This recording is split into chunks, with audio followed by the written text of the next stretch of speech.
Nomor 1. Di bawah ini merupakan kegiatan dalam ruang lingkup petunjuk teknis jabatan fungsional analis kepegawaian keahlian kecuali A. Pendidikan dan pelatihan, B. Pelaksanaan manajemen PNS, C. Pengembangan sistem manajemen PNS, D. Pengembangan profesi, E. Unsur utama. Jawabannya E.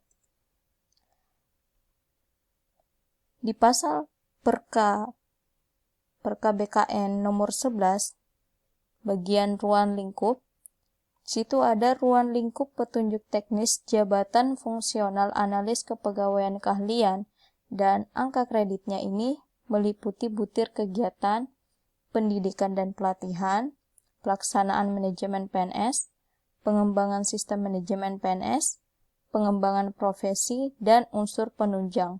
Jadi bukan unsur utama, tapi unsur penunjang. Berarti jawabannya E.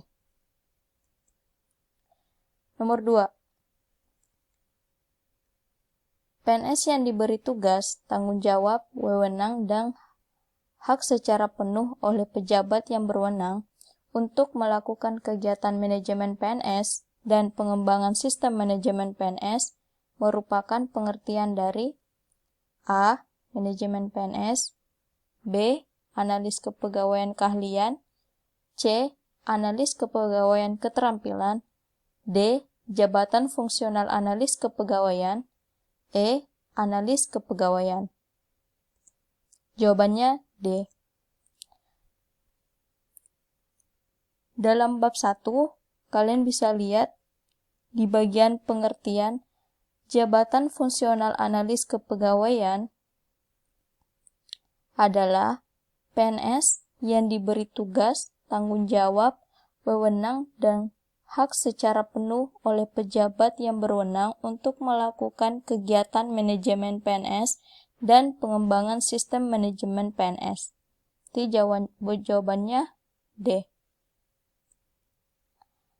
Nomor 3. Keseluruhan upaya untuk meningkatkan efisiensi, efektivitas, dan derajat profesionalisme penyelenggaraan tugas, fungsi, dan kewajiban kepegawaian yang terdiri atas formasi dan pengadaan, mutasi, pendidikan dan pelatihan atau diklat, gaji, tunjangan dan kesejahteraan, ketatausahaan, kepegawaian, disiplin dan pengendalian kepegawaian, pemberhentian dan pelaporan merupakan pengertian dari A. Analis kepegawaian keahlian, B. Analis kepegawaian, C. Manajemen PNS, D. Analis kepegawaian keterampilan, E. Jabatan fungsional analis kepegawaian. Jawabannya C. Masih di bagian pengertian di bab 1, nomor 2. Manajemen PNS adalah keseluruhan upaya untuk meningkatkan efisiensi, efektivitas, dan derajat profesionalisme penyelenggaraan tugas, fungsi, dan kewajiban kepegawaian, dan seterusnya. Di sini sebenarnya kalian bisa lihat ketika kita berbicara soal efisiensi, efektivitas, itu sudah berbicara tentang manajemen, ya. Jadi ini yang bisa kalian tandai. Jadi kalau muncul kata-kata efisiensi, efektivitas, ini sudah masuk dalam kategori manajemen. Jadi jawabannya C, manajemen PNS. Nomor 4. Analis kepegawaian yang dalam pelaksanaan pekerjaannya didasarkan atas disiplin ilmu pengetahuan, metodologi, dan teknik analisis tertentu merupakan pengertian dari A. Jabatan fungsional analis kepegawaian, B. Analis kepegawaian, C. Manajemen PNS, D. Analis kepegawaian keahlian, E. Analis kepegawaian keterampilan. Jawabannya D. Analis kepegawaian keahlian. Masih di bab 1, di bagian pengertian, analis kepegawaian keahlian adalah analis kepegawaian yang dalam pelaksanaan pekerjaannya disiplin ilmu pengetahuan, metodologi, dan teknik analisis tertentu. Yang bisa kalian perhatikan di sini bahwa analis kepegawaian keahlian tugasnya berbeda dengan analis kepegawaian keterampilan. Bedanya di mana? Bedanya di bagian yang paling bisa kita tandai adalah metodologi. Metodologi dan teknik analisis tertentu. Ketika kata-kata ini muncul, maka ini sudah masuk pengertian dari analis kepegawaian keahlian. Jadi jawabannya D. Nomor 5. Di bawah ini merupakan tugas pokok jabatan analis kepegawaian kecuali A. Pengembangan sistem jabatan, B. Formasi dan pengadaan, C. Mutasi, D. Diklat, E. Kesejahteraan. Jawabannya A. Pengembangan sistem jabatan.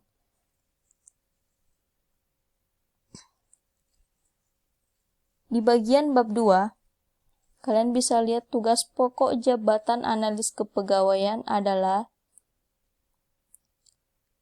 melakukan kegiatan manajemen PNS terdiri atas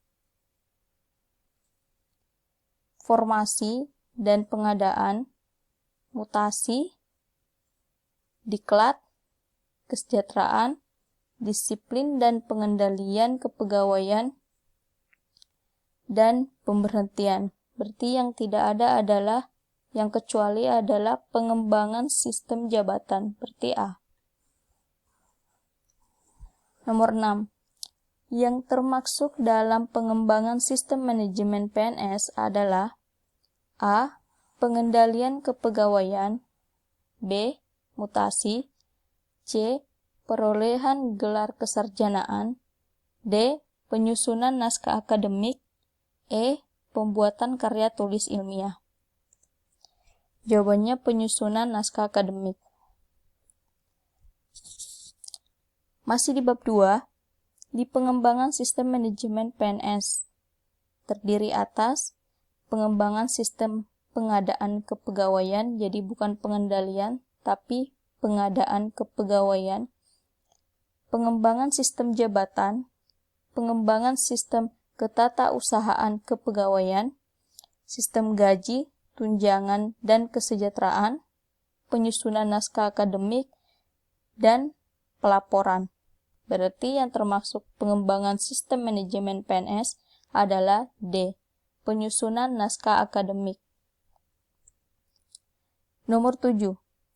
Pembuatan petunjuk teknis di bidang manajemen PNS merupakan bagian dari A. Tugas pokok analis kepegawaian, B. Pengembangan profesi, C. Pengembangan sistem manajemen PNS, D. Unsur penunjang tugas analis kepegawaian, E. Unsur utama tugas analis kepegawaian. Jawabannya B. Pengembangan profesi. Masih di bab 2, pengembangan profesi terdiri atas pembuatan karya tulis atau karya ilmiah di bidang manajemen PNS. 2. Pembuatan petunjuk teknis di bidang manajemen PNS. 3. Penerjemahan atau penyaduran buku dan bahan-bahan lain di bidang manajemen PNS. Nah, di sini pembuatan petunjuk teknis di bidang manajemen PNS ada di poin nomor 2. Berarti ini adalah bagian dari pengembangan profesi. Berarti jawabannya B. Nomor 8. Unsur penunjang tugas analis kepegawaian terdiri dari kecuali A. Penerjemahan atau penyaduran buku dan bahan-bahan lain di bidang manajemen PNS, B. Mengajar atau melatih dalam bidang manajemen PNS, C. Peran serta dalam seminar atau lokakarya bidang manajemen PNS, D. Keanggotaan tim penilai jabatan fungsional, E. Perolehan gelar kesarjanaan lainnya. Jawabannya A. Penerjemahan atau penyaduran buku dan bahan-bahan lain di bidang manajemen PNS. Kalian bisa lihat di bagian bab 2, unsur penunjang. Unsur penunjang tugas analis kepegawaian adalah mengajar atau melatih dalam bidang manajemen PNS. Peran serta dalam seminar atau lokakarya bidang manajemen PNS, keanggotaan organisasi profesi analis kepegawaian, keanggotaan tim penilai jabatan fungsional, perolehan penghargaan atau tanda jasa, dan perolehan gelar kesarjanaan lainnya. Berarti yang kecuali adalah A. Penerjemahan atau penyaduran buku dan bahan-bahan lain di bidang manajemen PNS. Tidak ada di unsur penunjang. Berarti jawabannya A.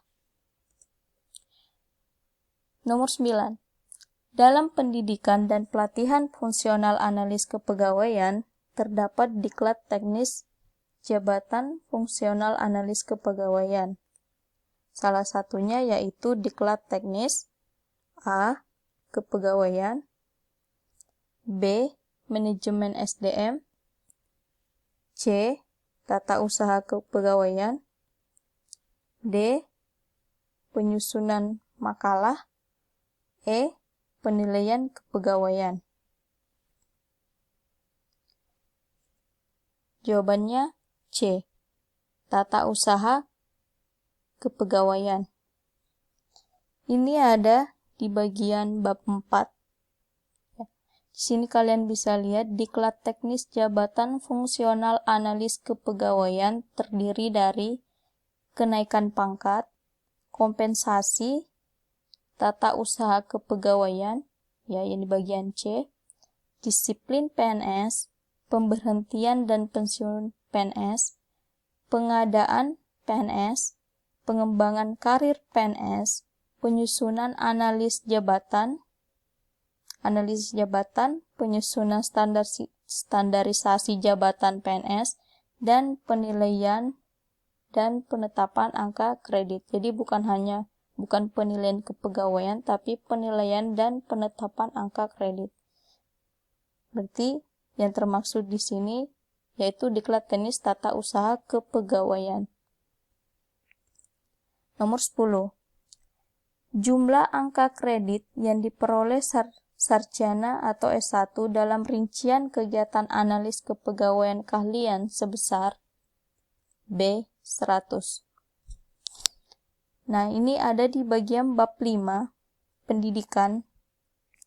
Sarjana atau S1 sesuai dengan kualifikasi yang ditentukan memperoleh angka kredit 100.